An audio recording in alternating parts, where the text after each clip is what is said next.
de l'article de Tristan Péloquin. Il cible directement des conspiracy nuts. Là. Vous comprenez que c'est exactement comme ça que Péloquin m'a décrit, hein, un crackpot de la conspiration. Alors, il cible Radio-Québec. Pourquoi? Parce qu'on a de l'information libre et on démolit, je veux dire, preuve à l'appui, en grattant, en fouillant un narratif mondialiste. Et là, évidemment, hier soir, ça m'a frappé. Je veux dire, c'est la deuxième fois qu'un Trudeau s'en prend à un Cossette Trudel. Il s'est passé exactement la même chose il y a presque 50 ans avec la crise d'octobre en 1970.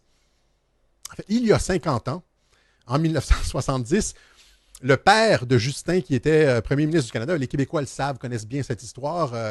Je veux dire, mes parents ont participé à la crise d'octobre, c'est-à-dire ils ont enlevé un diplomate britannique. C'était dans une logique de libération nationale, tu sais, comme il y avait le FLN en Algérie, il y avait différents mouvements un peu partout dans le monde de libération, de décolonisation, etc. Et ils ont enlevé un diplomate britannique et Trudeau a déclaré la loi des mesures de guerre, a envoyé l'armée au Québec, dans les rues de Montréal. Ils ont arrêté comme plusieurs centaines de personnes. Ils cherchaient mes parents et finalement, mes parents, en échange du diplomate, ont obtenu l'exil à Cuba, où je suis né. Je suis né à Cuba, en exil, après des suites de la crise d'octobre. Et là, c'était comme une espèce de redux. Hein, c'est comme la crise d'octobre redux. Il se passe exactement la même chose, c'est-à-dire le fils a déclaré les mesures d'urgence, comme son père. Il y a 2 moments dans l'histoire du Canada où les libertés civiles ont été suspendues ou sont, tiennent à un fil. Ça a été durant la crise d'octobre 1970 et 50 ans plus tard, lors de la crise du COVID. Et c'est exactement ce que je vous ai dit hier, c'est-à-dire que son père l'a fait avec le médical. Il y a 2 façons de suspendre les libertés civiles. Il y a la façon militaire de le faire et il y a la façon médicale. Le père a utilisé le militaire, le fils utilise le médical, mais dans les 2 cas, il cible des Cossette Trudel. Vous comprenez? Alors ça, c'est quand même un peu l'ironie de la chose. Je veux dire, mais il ne s'en tirera pas comme ça, le salopard de Justin Trudeau, parce qu'on a des informations. Vous comprenez que Justin Trudeau, hein, allons-y avec, et gardez et conservez ce live. Hein. Justin Trudeau, la fondation de son père a le même logo. Le logo de la fondation Trudeau c'était le même symbole que ce qui existait dans les fichiers du FBI pour il était identique au symbole de pédophilie dans les fichiers du FBI. Et tout le monde autour de Trudeau baigne dans la pédophilie. Comprenez? Un des bons amis de Trudeau, décoré, je pense, de l'Ordre du Canada, quelqu'un à l'ONU, Peter Daglish, s'est fait arrêter au Népal. Hein, et a été emprisonné pendant 16 ans pour assaut sur des jeunes garçons, pour pédophilie. Vous l'avez ici. Bon ami de Trudeau, et puis en train de s'amuser avec des petits garçons. Oui, c'est ça, décoré par Trudeau. Hein, Trudeau avec les podestas. Un des meilleurs amis, Trudeau était un des... comment ça s'appelle? Trudeau était professeur d'art dramatique au collège West Grey en Colombie-Britannique. Et son meilleur ami là-bas, qui lui aussi était professeur, lui aussi s'est fait arrêter pour pédophilie. Hein? Justin Trudeau's best friend jailed after international pedophile ring bust. Alors, c'est comme la famille royale britannique. Tout le monde autour de la famille royale britannique, je veux dire, c'est des pédophiles. C'est juste qu'eux ne se font pas arrêter parce qu'à chaque fois que les enquêtes remontent jusqu'à la source, ça arrive jusqu'à Buckingham Palace. Les enquêtes, on ferme les enquêtes pour raison de sécurité nationale. Hein? J'en ai parlé une fois au studio. Jimmy Savile was part of a satanic pedophile ring. Hein, il a violé quelque chose comme 200 enfants. C'était un monstre absolu. C'était un des meilleurs amis du prince Charles.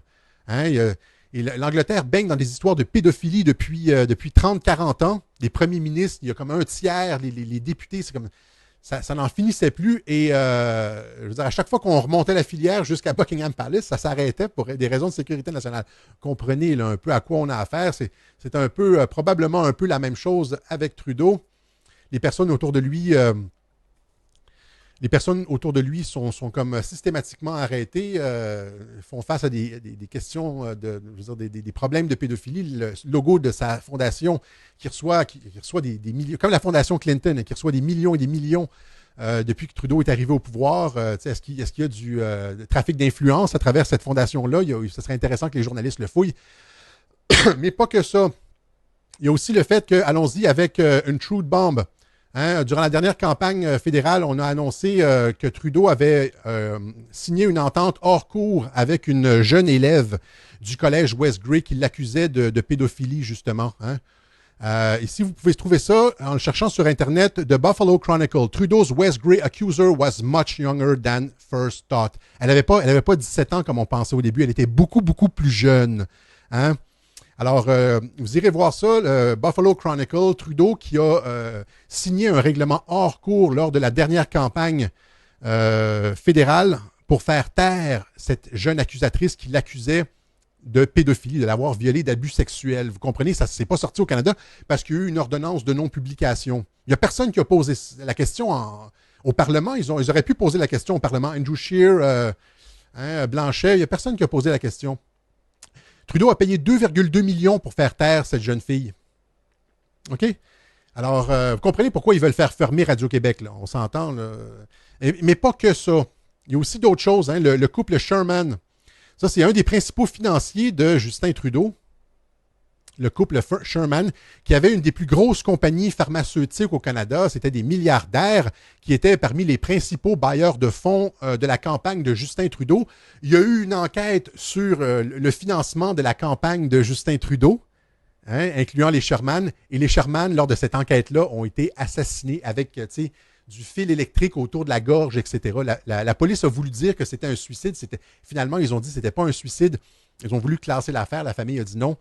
Vous comprenez que ça pue, cette histoire de famille Sherman-là qui a financé les Trudeau et qui était sous enquête pour cette organisation, pour cet événement de financement-là du Parti libéral de la campagne de Justin Trudeau. Et là, on les retrouve morts. Mais le truc le plus intéressant là-dedans, c'est qu'ils étaient propriétaires d'une des principales ou la principale compagnie qui produit de la chloroquine au Canada. Apotex. OK? Apotex qui produit de la chloroquine. Okay? C'était un de ses gros médicaments. Et on les voit assassinés tout d'un coup. Quelques années plus tard, hein? Apotex perd l'autorisation pour 31 drogues, 31 médicaments avec la FDA, incluant l'azithromycin ou l'azithromycine. C'est le médicament de la chloroquine. Vous comprenez? Il y a quelque chose, ça pue autour de Trudeau. Vous comprenez? Alors, voilà, donc, puis on ne parlera pas de sa mère. OK? Voilà. Alors, ça vous donne une petite idée de qu'est-ce qui est en train de se passer. On est dans l'œil du cyclone à Radio-Québec. Nos vidéos sont virales. Québec, les ministres à Québec, Arruda se positionnent, doit corriger le tir à cause des vidéos de Radio-Québec. Le fédéral veut faire fermer Radio-Québec. Nous autres, vous voyez, on rapplique. Pourtant, on m'a reproché beaucoup de ne pas critiquer Trudeau. C'est vrai, je n'ai pas été très, très critique de Trudeau. Hein. Moi, je parlais de Trump. J'étais tranquille au Canada. Les gens disaient dénonce donc telle affaire puis telle affaire. Moi, ma spécialité, c'est Trump. Là, c'est eux qui m'attaquent. Comprenez? They drew first blood, comme dit Sylvester Stallone dans Rambo. C'est eux qui ont commencé. OK? Alors, voilà, donc,